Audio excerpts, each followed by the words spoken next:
Hi everyone, আসসালামু আলাইকুম। আমি জাস্ট ফ্রম রাসফি জোন থেকে। সো আপনারা অনেকে আমাকে টেক্সট করেন যে ভাই আপনারা যে রিসেন্ট যে ট্যাঙ্কগুলো করা হয়েছে চারিদিকে, সেই ট্যাঙ্কগুলোর মধ্যে আসলে কতটুকু কস্টিং পড়ছে।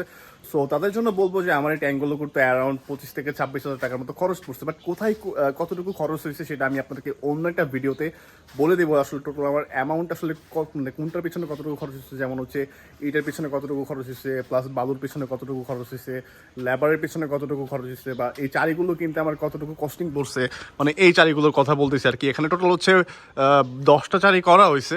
সো এই চারিগুলো করতে অ্যারাউন্ড আমার 25+ হাজার টাকা এখানে খরচ হয়েছে। সো আপনারা চলে কিন্তু ইজিলি এরকম চারি দিয়ে বা এরকম হাউস করে এই গাপ্পি মাছগুলো করতে পারেন।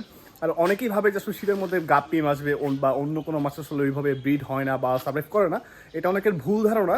যদি আপনারা ওদেরকে ওইভাবেই ট্যাঙ্ক ক্রিয়েট করে দিতে পারেন তাহলে ওরা ওইভাবে আসলে খুব সুন্দর ইজিলি সার্ভাইভ করবে। যদি আপনারা একটু বুঝের মাধ্যমে যদি টেক কেয়ার করে ওদের সেট আপটা করে দিতে পারেন তাহলে আপনার মাছগুলো খুবই ভালো থাকবে। সো আমি যদি আপনাকে কিছু আপডেট দেখাই, সেটা হচ্ছে আমি যে রিসেন্ট 2 দিন আগে যে দেখাইছিলাম এখানে বেশ কিছু রেড হেড সেন্টা ক্লোজ গাপ্পি ছাড়া হয়েছিল। মাশাআল্লাহ এই গাপ্পিগুলো কিন্তু খুব ভালো সার্ভাইভ করতেছে, কোনো গাপ্পিরই কোনো প্রবলেম হচ্ছে না। আপনারা একটু খেয়াল করলে বুঝতে পারবেন যে এখানে প্রত্যেকটা মাছের মুভমেন্ট, ওদের অ্যাক্টিভিটিস খুবই ভালো।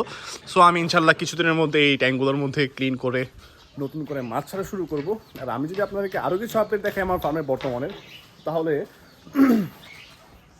আমার এখানে যেই ডাম্বো আর রেড সেন্টা ক্লুজ আছে এগুলো খুব ভালো ব্রিড করতেছে, প্লাস চিলি মুজাইগুলো খুব ভালো ব্রিড করতেছে। আর ডাম্বো আর রেড ড্রাগনের কথা তো নাই বলে, এরা বেশ পরিমাণ ফ্রাই দিছে মাশাল্লাহ। তারপর এখানেও প্লাস অনেক অনেক ফ্রাই পেতেছি ব্ল্যাক মেটাল লেস থেকেও। এখানে যদি দেখাই যে এগুলো হচ্ছে নিউ ওয়াইটাল ব্ল্যাক মেটাল লেস, এখানে বেশ পরিমাণ এদের আবার ফিমেলটাও খুব বড় হয়। আমি যদি আপনাকে ধরে দেখাই, যেমন এই যে এগুলো অনেক জায়েন্ট সাইজ হয় এদের ফিমেলগুলো, এই জিনিসটা আমার কাছে খুবই ভালো লাগে।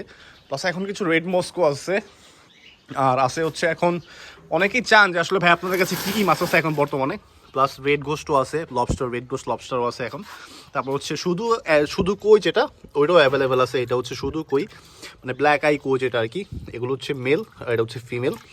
সো আপনারা আসলে আমাদের রাসফি জোন ভিজিট করে এরকম সুন্দর সুন্দর গাপ্পিগুলো কালেক্ট করতে পারেন। প্লাস শ্রিম্পও আছে অনেক, অরেঞ্জ শ্রিম আর ফায়ার রেড শ্রিম। আপনারা আসলে আমাদের রাসফি জোন ভিজিট করে এই মাছগুলো দেখে পছন্দ করে নিয়ে যেতে পারবেন।